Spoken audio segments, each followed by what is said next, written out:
It's Friday Night Live with Vince, pregame, postgame show.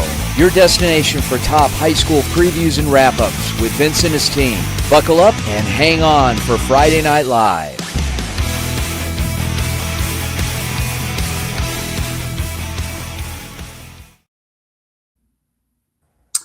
Awesome. Good evening, ladies and gentlemen. Welcome to Friday Night Live presented by the Varsity Sports Show team.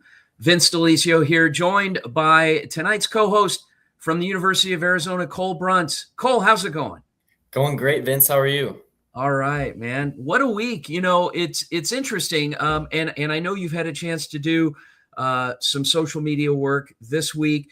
You'll be calling some games next week down in Tucson, but we've been covering softball playoffs, semifinals, 1A, 2A, 3A. Any particular game stand out to you that you've had a chance? I know you haven't really had a chance to see the games, but you've seen some of the interviews and things that have come in. Yeah, last night, the game between Centennial and Bishop Gorman, they when I was editing the post-game interviews, I saw that one of the dudes for Bishop Gorman hit a home run on the second pitch of the game or something like that. So I thought that was pretty sweet. That game seemed like it was really good. But, yeah, I think that one was one of the ones that stuck out for sure. Oh, my gosh. Yeah, in Vegas, big-time action semifinal. Bishop Gorman playing Centennial. And I think Bishop Gorman came away with the win in that game, but it was a big-time game. Some big plays throughout. And then here in Arizona, we've been doing some of the lower divisions, 1A, 2A, 3A in particular tonight. And there'll be more tomorrow, actually. There'll be some track state meets. I think there's 2 going on. So a lot of action out there, something for all spring sports. For people that are enthusiasts. But anyway, we're going to kick off tonight's show. We are going to take it to a segment that our very own, your classmate down at the U of A, Braden Goetz, who's going to talk a little bit about the men's lacrosse team at the U of A and their phenomenal season. Take it away. Although the Lax Cats fell short of their goal to win the national championship, they had a season for the ages and much to celebrate. Arizona finished 13-2, winning their first ever Southwest Lacrosse Conference Championship and the top 8 seed in the National Championship Tournament. The final poll of the season had the Cats ranked number 7 in the nation. The Cats also achieved back-to-back wins over their rival to the north, both at Arizona State and at a neutral site. They went an undefeated 8-0 in conference play and 5-1 in non-conference, with their only loss of the regular season coming against number 4, Florida State. They also fell 12-1 in overtime against number 9, Georgia, in the National Championship Tournament. While Arizona is losing some key contributors, they still have a bright future ahead.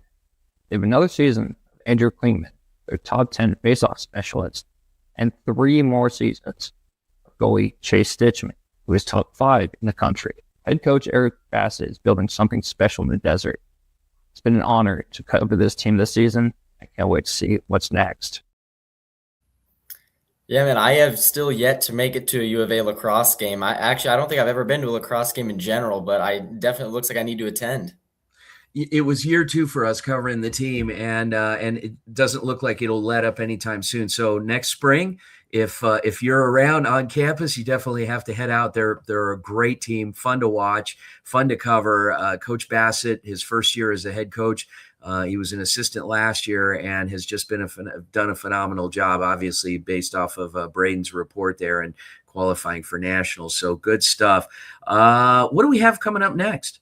Yeah, so next up, we'll have Ainsley Pavicic from UNLV, and she will be joining us talking about the NHL playoffs. How are you, Ainsley? Sorry about that. I'm good, Cole. How are you? Doing good. What you got for us? Yeah, so I'll start off with the East. It seems like we have different playoffs with teams being like dominant and then series being really close together. So I'll start off with the East. Tomorrow, the Carolina Hurricanes, one of the best teams in the league, are looking to close out the Philadelphia Flyers in Philly in a series sweep. They are currently leading that series 3-0. And then earlier today, the Canadiens went into Buffalo for their second game of their series, and it ended up being a dominant win for them. So that series is tied 1-1 with that going to Montreal on Sunday. And then heading to the West, Carolina, my bad. The Avalanche, the reigning President Cups trophy, are looking to get a dominant 3-0 series lead against the Wild. They currently are leading that series 2-0 tomorrow. And then finally, my Vegas Golden Knights actually won earlier today, a very dominant 6-2 win over the Ducks to take a 6-2 to win 6-2 today and take a 2-1 series lead that way too. Nice. Yeah. Is there any surprises that you've seen so far in the playoffs about any teams, or has any teams really surprised you? Not honestly. I think the Ducks are actually really surprising throughout the entire, throughout the season. They actually, they're such a young team, but they're really fast. They're really good. They beat the Oilers. The same team that has Draisaitl and Connor McDavid, and it was actually in the Stanley Cup the last 3 years. So that was probably a huge upset, but that's probably going to be my pick. Awesome. Well, thank you, Ansley, for joining us. That's Ansley Pavlicek from UNLV talking to us about the NHL playoffs. And now I'll kick it back to Vince, where he will introduce our next segment. Awesome. Thank you. And real quick, I wanted to congratulate Ansley Pavlicek, who's going to be graduating next week from UNLV's Greenspun School of Urban Affairs, a broadcaster, very talented, did a great job for us, and you have not seen the last of her. So congrats to Ansley. Let's move it right along. So Boston native, Arizona State University student, and a member of our team, Hannah Flanagan, is going to talk a little, I believe, IHL, a little hockey. The 2026 IIHF Men's World Championship drops the puck May 15th through the 31st in Zurich and Freiburg, Switzerland. Team USA is chasing history, looking to win back-to-back gold medals at the event for the first time. The US will compete in Group A, facing countries including Finland, Germany, and host Switzerland. Meanwhile, Group B, featuring Canada and Sweden, will play in Freiburg. With top international talent and national pride on the line, we get another taste of a global showdown on the ice. Another road to gold. For Varsity Sports Show, I'm Hannah Flanagan.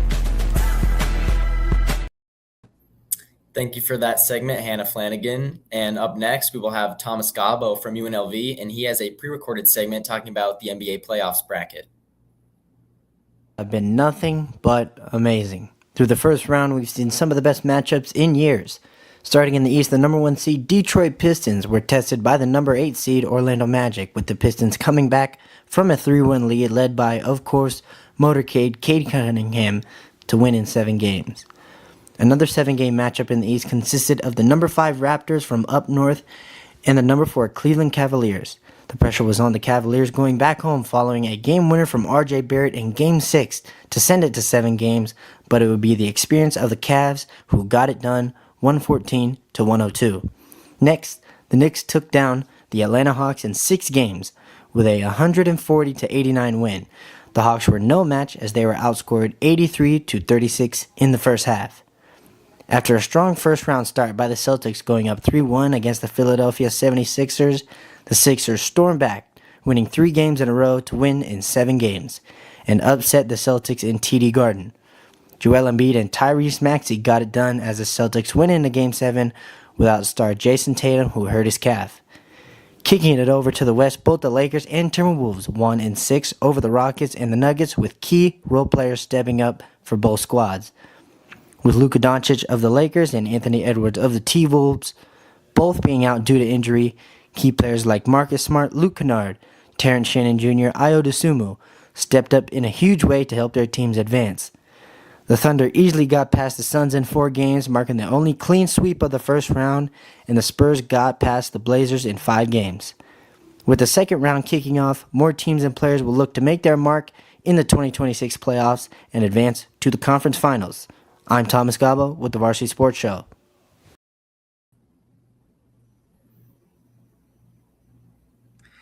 Cole, admittedly, I haven't been following the NBA playoffs. I don't know about you. It's been a few years, and I just kind of lost track of players. I mean, it was LeBron James and then everybody else. Yep. Yeah. I am a Nuggets fan, and they got eliminated in the first round. They got upset by the Timberwolves. I mean, I'm still following along, but it definitely stings.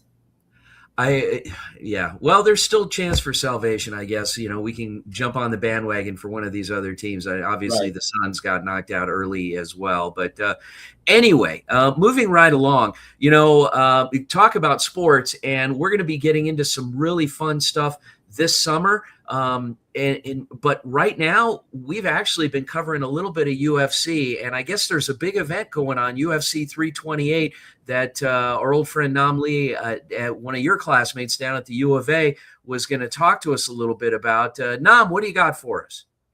Yeah, so UFC 328 is happening tomorrow night in Newark, New Jersey at the Prudential Center. And I don't know about you, Vince. Do you follow UFC much? I don't. Again, another one of those sports that I wish I did.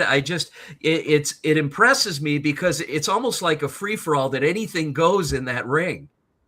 Yeah, no, for sure. That's definitely the draw of it now, and especially with they're always evolving the rules and just to keep it exciting. But if you're not, if you haven't really kept up with UFC much, I would say tomorrow's event's a really good one. We have, obviously as the poster says, there Khamzat Chimaev versus Sean Strickland, and what makes this particularly exciting is Khamzat. He's 15-0, this dominant wrestler from Russia who's just been absolutely unstoppable.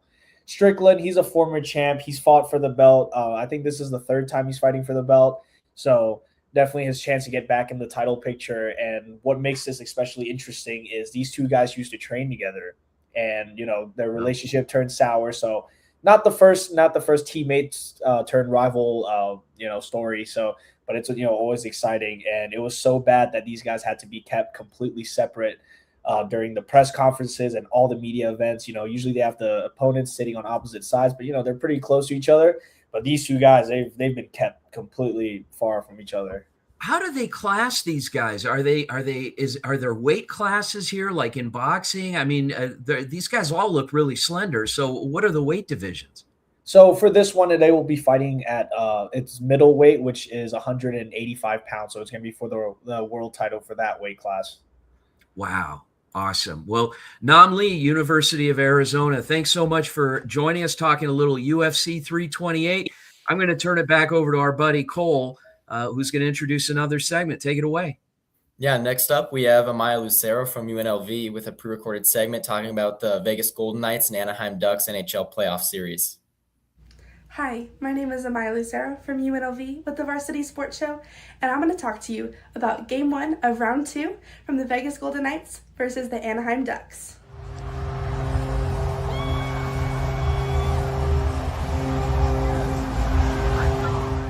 After a scoreless first period, Brett Howden brought the Golden Knights to a 1-0 lead in the second period. With just over 6 minutes left, the Anaheim Ducks tied the game at 1-1. The Golden Knights answered quickly. Only a minute later, Ivan Barbashev scored and brought the game to 2-1. In the final seconds, Mitch Marner sealed the win with an empty net goal, giving the Golden Knights a 3-1 victory over the Ducks. Carter Hart made a total of 33 saves on 34 shots to help secure the team's 13th Game 1 win in franchise history. The head coach of the Golden Knights said, "I thought as the game went on, we started finding our game. We just couldn't find it completely. But you know what? It's a find-a-way league, and we found a way to win. I'm certainly not going to apologize for the win. The biggest thing is we need to be honest with ourselves, and I think we have a better game coming up." Hockey in the desert, who knew? It worked in Arizona for a little while until they moved to Utah. But I sense that there'll be an NHL team back in Phoenix before all is said and done. Amazing. Great reporting.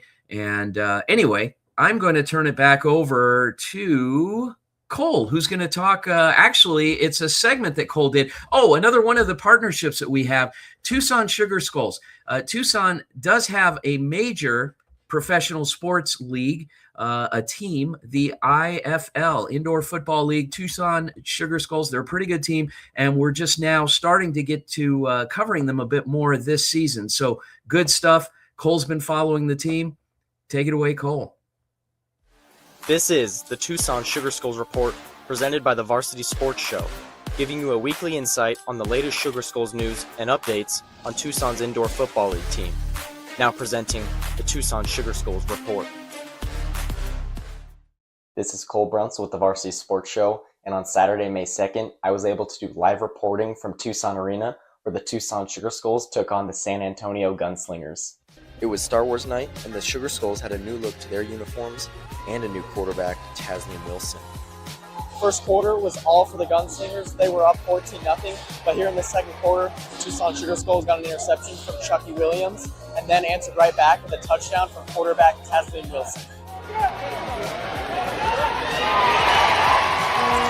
Sugar Skulls wide receiver Tamorion Terry caught a nice pass in the end zone for a touchdown, and then the Sugar Skulls followed with another field goal to end the half, and they were down 17-21. The second half belonged to the Gunslingers since the Sugar Skulls did not score in the second half. They hung in there early after a slow first quarter, but the game started to slip away from them in the fourth quarter. Tuscan Wilson ended his first game as part of the Sugar Skulls with 114 yards in the air and a passing touchdown, 1 interception, and led the team with 17 yards on the ground and with a rushing touchdown. Unfortunately, the Sugar Skulls fell short in this one as they lost 35-17 and didn't score in the second half, but they'll look to get back in the win column next week where they'll head north and face the Arizona Rattlers. And I'm Cole Bruntz, and this is the Tucson Sugar Skulls Report. Great job, Cole. I have to ask you, you've had a chance to see a few of their games. You're covering their team. The media relation team for the Sugar Skulls seemed like a very open, welcoming bunch of people. Has it been like that at the games as well? Oh yeah, absolutely. Braden and I we had our first credentials last week, and yeah, we got there. We met with some of the dudes they were controlling like the ground area, and they were like, "Hey, as long as we see that badge on you, you can walk wherever you want. We won't stop you." So yeah, they were very friendly. It's kind of a cool little arena too. It seems kind of an intimate setting, not very big. I'd be curious to see what the seating capacity is, but it's like you're right up in the action. Yeah, totally. Yeah, we got to sit right against the boards, I guess you would call it, and yeah, got to shoot whatever we wanted. And yeah, it was Star Wars night there, and Tommy Lloyd was there as well, which is the University of Arizona men's basketball coach. And Braden and I, we got to meet him, so that was pretty cool as well. Nice. Well, look for more from Cole this summer, reporting for our show on the Tucson Sugar Skulls. It's going to be fun. Great franchise, great people there. It's going to be a lot of fun. Also, folks, tomorrow morning, tune into the Varsity Sports Show. It's a special edition, the Mother's Day special. We are going to be featuring 3 of our team members, Jade Jufre, Marla Mundo, and Amaya Lucero. They will be hosting the show 10 to 11 a.m. with their moms. So tune in, as well as the rest of our team will be providing live reporting. So it's a special show tomorrow morning, 10 to 11 a.m. on AM 1060 KDUS Arizona, as well as the 1060 app. Tune in. On behalf of our amazing team and our producer from the University of Nevada, Las Vegas, Marla Mundo, and co-host Cole Bruntz from the University of Arizona, my name is Vince Delicio. Thanks again for tuning in to Friday Night Live. Have a great night.